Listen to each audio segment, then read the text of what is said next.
मामले में सीबीआई ने अब तक 6 लोगों को गिरफ्तार किया है। इनमें सबसे बड़ा नाम नासिक का शुभम खेरनार है। जयपुर के 2 सगे भाई दिनेश बिवाल और मांगीलाल, दिनेश बिवाल का बेटा विकास बिवाल, अहिल्याबाई नगर से धनंजय लोखंडे और गुरुग्राम से मेडिकल स्टूडेंट यश यादव शामिल हैं। इन सब का नीट पेपर लीक में बड़ा रोल है और अब सीबीआई पुणे की मनीषा वाघमारे पर भी शिकंजा कस चुकी है। इसके अलावा सीबीआई 60 से ज्यादा लोगों को हिरासत में लेकर पूछताछ कर रही है। सीबीआई ने जिन आरोपियों को नीट पेपर लीक मामले में गिरफ्तार किया है, इनके रोल भी सामने आए हैं।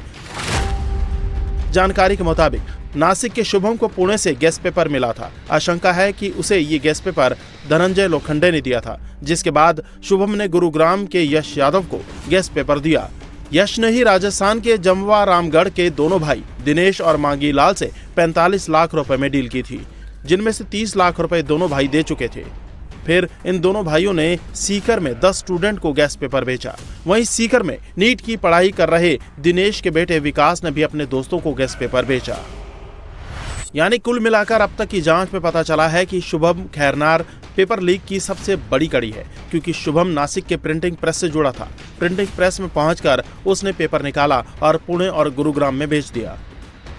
जांच की सुई जैसे जैसे आगे बढ़ी, एक और चौंकाने वाला मामला सामने आया। दरअसल गिरफ्तार आरोपी मांगीलाल की 2 बेटियों और उसके बड़े भाई की 2 बेटियों ने भी पिछले साल नीट का एग्जाम क्वालिफाई किया था। अब सवाल ये भी उठ रहे हैं कि क्या पिछले साल भी दोनों भाइयों ने यह बड़ा खेल खेला था और सबकी नजरों से बच गए। जांच एजेंसियों ने दावा किया है कि नासिक से जब पेपर लीक हुआ तो उसके बाद गुड़गांव होते हुए सबसे पहले राजस्थान में एंट्री हुई जमवा रामगढ़ में। जमवा रामगढ़ में हम जिस घर के बाहर खड़े हुए हैं, यानी दिनेश और मांगीलाल का ये घर है, और बताया जाता है कि नासिक से जब पेपर लीक हुआ तो जमवा रामगढ़ पहुँचने से पहले हरियाणा गुड़गांव के एक डॉक्टर से ये पेपर खरीदा गया 30 लाख रुपये में, और उसके बाद यहाँ से यानी जमवा रामगढ़ से इसी परिवार के लोगों ने अपने बेटे यानी सीकर में इस पेपर को पहुँचाया और उसके बाद सीकर से चूरू, झुंझुनू, अन्य राज्यों में पेपर व्हाट्सएप पर फॉरवर्ड होता चला गया। इसकी खरीदारी कितने में हुई है, इसकी जांच की जा रही है। जांच एजेंसी अपने अलग अलग तर्क लगा रही है, लेकिन बड़ी बात यह है कि जिस घर के बाहर मैं खड़ा हूं, यानी दिनेश और मांगीलाल के जो 5 बच्चे हैं, वो नीट में उनका चयन हो चुका है पिछले साल ही। हालांकि परिवार का कहना है कि उन्हें फंसाया जा रहा है। उनके परिवार की 4 बेटी नीट क्वालिफाई कर चुकी हैं और सब ने मेहनत की है।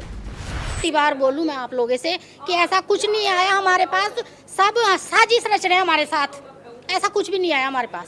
पुलिस क्यों ले गई है दिनेश और मांगीलाल को, ये भी मुझे पता नहीं है क्यों लेके गई है। मैंने खूब पूछा, उन्होंने कुछ नहीं बताया सर, कुछ भी नहीं बताया उन्होंने। आपके बच्चों का भी नीट में पिछले साल 5 बच्चों का चयन हुआ है।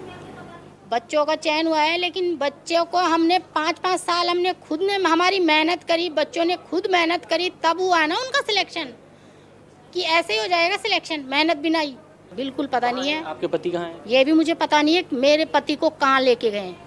पुलिस कुछ नहीं बता रही है? कुछ नहीं बता रही है हमको। तो ये हमारे साथ साजिश कर रहे हैं, इस कुछ भी नहीं है। मेरे हस्बैंड इसमें इन्वॉल्व बिल्कुल भी नहीं है, कोई साजिश कर रहा है हमारे खिलाफ। देश भर के कई ठिकानों पर सीबीआई की छापेमारी जारी है। कई अन्य संदिग्धों से पूछताछ हो रही है। मोबाइल समेत कई इलेक्ट्रॉनिक डिवाइस और आपत्तिजनक सामग्री बरामद हुए हैं। ऐसे में सीबीआई तकनीकी और फॉरेंसिक विश्लेषण के जरिए पेपर लीक के सभी एंगल की जांच में जुटी है। चूरू, झुंझुनू होते हुए ये अन्य किन जिलों में इस पेपर को फॉरवर्ड किया गया, और सबसे बड़ी बात ये कि गुड़गांव के डॉक्टर से यानी नासिक से होते हुए जब हरियाणा ये पेपर पहुंचा, तब जमवा रामगढ़ में गुड़गांव के डॉक्टर से कनेक्शन क्या है। यानी इन कड़ियों को खंगालते हुए माना जा रहा है कि राजस्थान के अलावा जिन राज्यों में ये पेपर पहुँचा है, वहाँ जो बड़े साजिश करता है वो बेनकाब होंगे। सीबीआई पूरे इस मामले की जाँच कर रही है। सीबीआई ने इन कड़ियों को खंगालते हुए तमाम लोगों को हिरासत में लिया है, और ख़ास बात ये कि उन बच्चों को भी हिरासत में लिया है जिनके व्हाट्सएप पर ये पेपर मौजूद हुआ, उन्होंने फॉरवर्ड किया और उन्होंने फिर एग्ज़ाम दिया। कुल मिलाकर ये चेन बहुत लंबी है। राजस्थान के अलावा हरियाणा, असम, गुजरात, बेंगलोर, तमाम ऐसे जगह हैं जहां ये चेन पहुंची है, और सीबीआई अब इन कड़ियों को पकड़ते हुए और तमाम क्लू को खंगालते हुए उन लोगों के पास पहुंचने वाली है जिन्होंने इस नीट पेपर की यानी इस परीक्षा को लीक किया, पेपर को फॉरवर्ड किया। पेपर लीक मामले को लेकर एक तरफ जांच जारी है तो दूसरी ओर एनटीए के खिलाफ जमकर विरोध प्रदर्शन देखने को मिला। दिल्ली में एबीवीपी ने एनटीए ऑफिस के बाहर प्रदर्शन किया। कांग्रेस ने भी जगह जगह प्रदर्शन किए। सरकार मुर्दाबाद, मोदी सरकार मुर्दाबाद,